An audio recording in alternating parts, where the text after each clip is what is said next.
आप ये देख सकते हैं, ये जो महिलाओं का भीड़ है, ये जो डोरंडा का नेपाल हाउस के पास में जो करीब में सेक्रेटेरिएट है, वहाँ पे सारी महिलाएं 23 तारीख से बैठी हुई हैं और ये सभी सीएचओ हैं और इन लोगों की कई डिमांड्स है, इसको लेके काफ़ी परेशान हैं और ये पिछले 5 साल से अपने मांग को लेके हमेशा आंदोलन करते रहती हैं, लेकिन सरकार के तक इन लोगों की बात नहीं पहुंच पा रही है।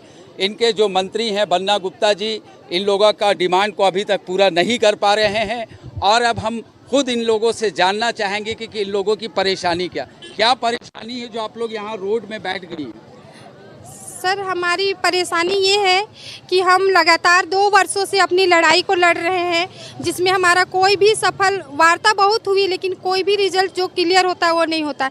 हम चाहते हैं कि सरकार जैसे अभी पुलिसकर्मी का किया और हमारी सेविका सहिया सबका कर रहा है, तो उस तरह हमारा भी होना चाहिए। हमारा क्यों नहीं होगा?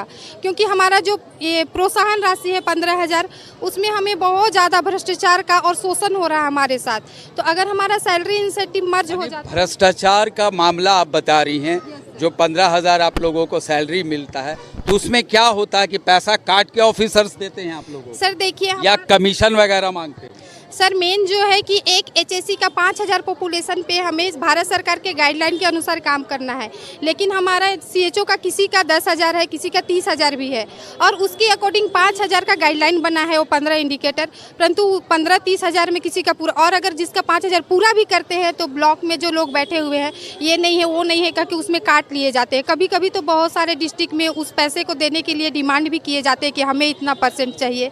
तो हम लोग चाहते हैं कि ये भ्रष्टाचार खत्म हो जाए और हम अपना काम जो है सही, क्योंकि हमारा जो काम है जो समाज के अंतिम व्यक्ति तक जाके, जहाँ तक अभी किसी डॉक्टर ने भी नहीं पहुँचा, और भारत सरकार के जितने भी प्रोग्राम है सारा हम ही देख रहे हैं, सीएचओ ही। तो इस तरह से हम लोग चाहते हैं कि हमारा मांग पूरा हो, हमें पद सृजित करते हुए अस्थायीकरण किया जाए।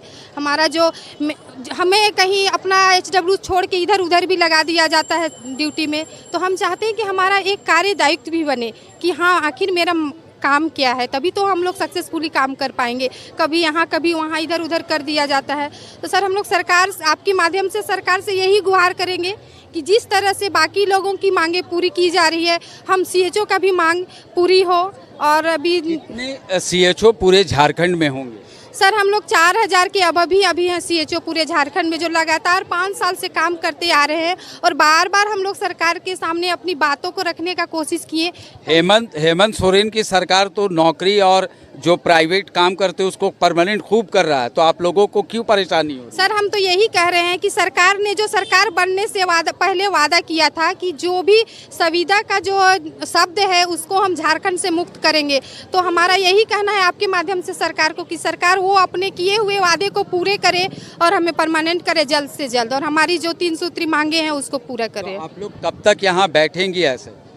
सर लगातार हमारे जो कोर, क्योंकि आप एक महिला हैं, आपको कई तरह की परेशानी होती होगी, ये घर भी देखना होता होगा, बाल बच्चों को भी देखना होता होगा, उसके बाद यहाँ भी बैठना है, तो सारा चीज़ को आप लोग कैसे मैनेज कर पा रही हैं? सर बहुत सारे सीएचओ तो अपने बच्चे को भी लेके आए हैं, बहुत लोग प्रेग्नेंट है वो भी आए हुए हैं, और जो भी परेशानी हो तो देख ही रहा है सबको। ये सब चीज़ तो सरकार को सोचनी चाहिए ना सर, कि हम इतने दिन से यहाँ बैठे हुए हैं और हमारा ये हड़ताल तब तक जारी रहेगा जब तक कि हमारा ये मांग पूरी ना हो जाए, वो भी लिखित तरीके से, क्योंकि ये आश्वासन सर हमें लगातार 2 साल से दिए जा रहे हैं।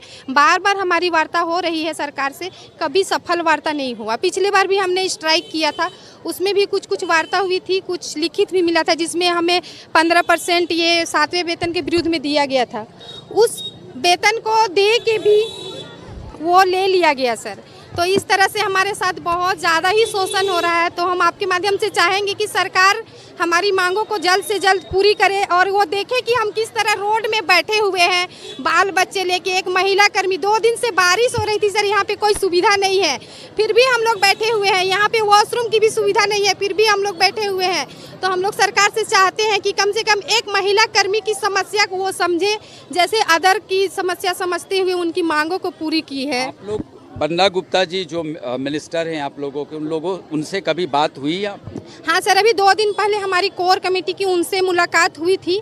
उन्होंने आश्वासन दिया, पर जो हमारा एक मांग था ये जो प्रोत्साहन राशि और सैलरी को मर्ज करने का, उसमें उन्होंने कोई विचार नहीं बनाया। बाकी 2 मांग थी उसमें थोड़ी बहुत विचार बनाई, पर हमें अभी तक कोई लिखित ऑर्डर नहीं मिला है सर।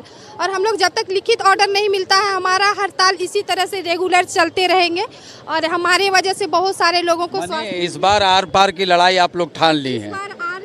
हम अपनी अधिकार लेके ही जाएंगे, मेरा नाम मनीषा कुमारी हुआ सर, हम रांची से सीएचओ हुए।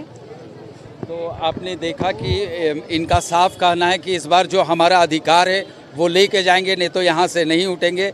और लंबी लड़ाई ये लोग लगभग 5 साल से लड़ रही हैं अपनी कई डिमांड्स है, सीएचओ का जो डिमांड्स है। और जो महिलाएं रोड में हैं, आप देख सकते हैं कि छोटे छोटे बच्चों को लेके इन्होंने बताया कि कई प्रेग्नेंट हैं और कितना यहाँ पे तादाद है आप देख सकते हैं जो काफ़ी रोष में है इन लोगों का। और इन लोगों का साफ कहना है कि सरकार हम लोगों को डिमांड को पूरा करे।